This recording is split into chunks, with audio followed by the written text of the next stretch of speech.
ଜୟ ଜଗନ୍ନାଥ। ସାଙ୍ଗମାନେ, ମୁଁ ଆଜି ଆପଣମାନଙ୍କ ପାଇଁ ନେଇ ଆସିଛି ଗୋଟିଏ ଭୟାନକ କାହାଣୀଟିଏ। ତେବେ ଚାଲନ୍ତୁ ସମୟକୁ ଆଉ ବେଶୀ ନଷ୍ଟ ନ କରି ଆରମ୍ଭ କରିବା ଆଜିର ଏହି ଭୟାନକ କାହାଣୀଟି।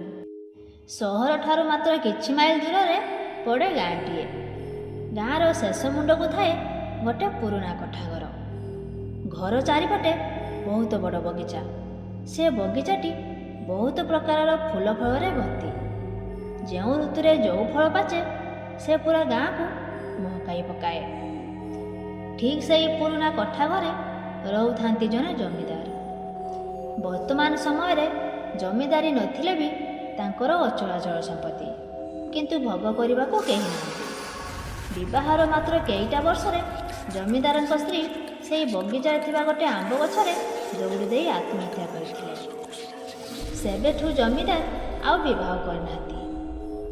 ଏକା ଲୋକ, ସେଥିରେ ପୁଣି ଏତେ ଜମିବାଡ଼ି ଆଉ ଧନ ସମ୍ପତ୍ତି।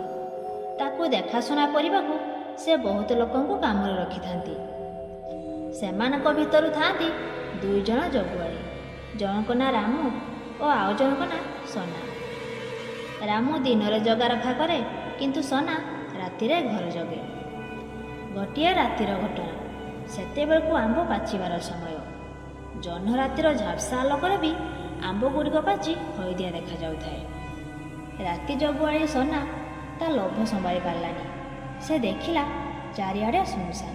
ଜମିଦାର କେବେଠୁ ଶୋଇଗଲେଣି। ଅନ୍ୟ ଚାକର ବାକର ମଧ୍ୟ କବାଟ ବନ୍ଦ କରି ସାରିଲେଣି। ସନା ଗୋଟେ ବ୍ୟାଗଟି ଆଣିଲା ଆଉ ଭାବିଲା କିଛି ଆମ୍ବ ତୋଳି ଏଇ ରାତାରାତି ନେଇ ଘରେ ଦେଇ ଆସିବି। କାହାରିକୁ ବି ଜଣାପଡ଼ିବ ନାହିଁ। କିନ୍ତୁ ଜମିଦାରକୁ ତାର ଭୟ ଥାଏ, କାରଣ ଜମିଦାର ସେହି ଆମ୍ବ ସବୁକୁ ବିକ୍ରି କରନ୍ତି। ଆଉ ଯଦି ସେ ଏକଥା ଜାଣିବେ ତେବେ ତାକୁ ସେ କାମରୁ ବାହାର କରିଦେବେ। ତଥାପି ସନା ଭାବିଲା, ଅଳ୍ପ କିଛି ଆମ୍ବ ତୋଳି ପୁଣି ଫେରି ଆସିବି। ଏକଥା ଭାବି ସେ ଧୀରେ ଧୀରେ ଘରୁ ବାହାରିଲା। ଝଙ୍କାଳିଆ ଗଛ ଛାଇରେ ବଗିଚାର ଭିତରଟା ଅନ୍ଧାର ଦିଶୁଥାଏ। ଆମ୍ବ ତୋଳିବା ନିଶାରେ ସନା ଭୁଲି ଯାଇଥିଲା ଯେ ସେହି ଗଛରେ ଜମିଦାରଙ୍କ ସ୍ତ୍ରୀ ଦୌଡ଼ି ଦେଇ ଆତ୍ମହତ୍ୟା କରିଥିଲେ। ତାପରେ ସନା ଧୀରେ ଧୀରେ ଗଛକୁ ଚଢ଼ିଲା ଆଉ ଖୁସି ହେଇ ଗୋଟିଏ ପରେ ଗୋଟିଏ ଆମ୍ବ ତୋଳି ବ୍ୟାଗରେ ରଖିଲା। ସେତେବେଳେ ହଠାତ୍ ତଳୁ କିଏ ଆସିବାର ଜଣେ ଶବ୍ଦ ଶୁଭିଲା। ବଗିଚାରେ ପଡ଼ିଥିବା ଶୁଖିଲା ପତର ସତେ ଯେମିତି କାହା ପାଦ ଶବ୍ଦରେ ଖଡ଼ ଖଡ଼ ହେଉଥିଲା। ସେତେବେଳେ ସନା ମନରେ ଛନକା ପଶିଗଲା ଆଉ ଭୟରେ ଛାତି ତାର ଥରିବାକୁ ଲାଗିଲା। ଠିକ୍ ସେହି ସମୟରେ ସନାର ଜମିଦାରଙ୍କ ସ୍ତ୍ରୀ କଥା ମନେ ପଡ଼ିଗଲା, ଯେ ସେହି ଗଛରେ ସେ ଆତ୍ମହତ୍ୟା କରିଥିଲେ। ତା ମୁଣ୍ଡ ଘୂରେଇ ଦେଲା। ଭୟରେ ସନା ଗଛରୁ ଖସି ପଡ଼ିଲା। ସନା ଯେଉଁଠିକି ଖସିଲା ସେହି ତଳେ ଗୋଟିଏ ଗଡ଼ିଆଟିଏ ଥିଲା। ଗଡ଼ିଆରେ ପଡ଼ି ସନା ବୁଲି ପଛକୁ ଦେଖିଲା, କିଏ ଜଣେ ଆଗକୁ ଚାଲି ଚାଲି ଯାଉଛି। ସେତେବେଳେ ସନା ଭାବିଲା, ଇଏ ନିଶ୍ଚିତ ଜମିଦାରଙ୍କ ସ୍ତ୍ରୀଙ୍କ ଆତ୍ମା ହେଇଥିବ।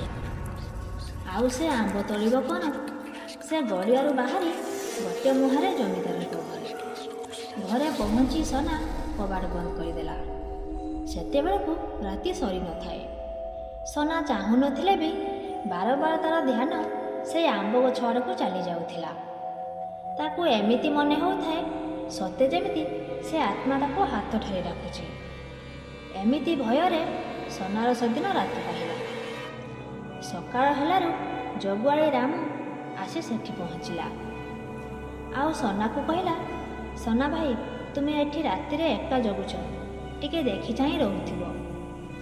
ଆଉ ଭୁଲରେ ବି ସେ ବଗିଚା ଆଡ଼କୁ ଯିବନି। ସନା କହିଲା, କ'ଣ ପାଇଁ? ତାପରେ ରାମୁ କହିଲା, କ'ଣ କହିବି ରେ ଭାଇ, ସେଇ ବଗିଚାରେ ଗୋଟେ ଆତ୍ମା ଘୁରି ବୁଲୁଛି।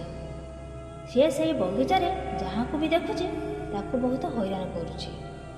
ତାପରେ ସନା କାଲି ରାତିଆ କଥା ରାମୁକୁ କିଛି କହିଲା ନାହିଁ। ସେ ଚୁପଚାପ ସେଠୁ ଚାଲି ଆସିଲା। ଆଉ ସେ ଭୟରେ ରାତିରେ ସେଠି ଜଗୁଆଳି କାମ କରିବା ଛାଡ଼ିଦେଲା। ତ ସାଙ୍ଗମାନେ, ଇଏ ତ ଥିଲା ଆଜିର କାହାଣୀ। ଆଜିର କାହାଣୀଟି ଯଦି ଆପଣମାନଙ୍କୁ ଭଲ ଲାଗିଥାଏ ତେବେ ଭିଡ଼ିଓକୁ ଗୋଟେ ଲାଇକ୍ କରି ଆମ ଚ୍ୟାନେଲକୁ ସବସ୍କ୍ରାଇବ୍ କରିନିଅନ୍ତୁ, ଯାହାଫଳରେ ଆଗକୁ ଏମିତି ନୂଆ ନୂଆ ଭିଡ଼ିଓର ନୋଟିଫିକେସନ୍ ଆପଣ ସର୍ବପ୍ରଥମେ ପାଇପାରିବେ। ତ ପୁଣି ଦେଖା ହେବ ଆଉ ଗୋଟେ ଭୟାନକ କାହାଣୀ ସହ। ସେତେ ପର୍ଯ୍ୟନ୍ତ ଆମକୁ ବିଦାୟ ଦିଅନ୍ତୁ। ଜୟ ଜଗନ୍ନାଥ।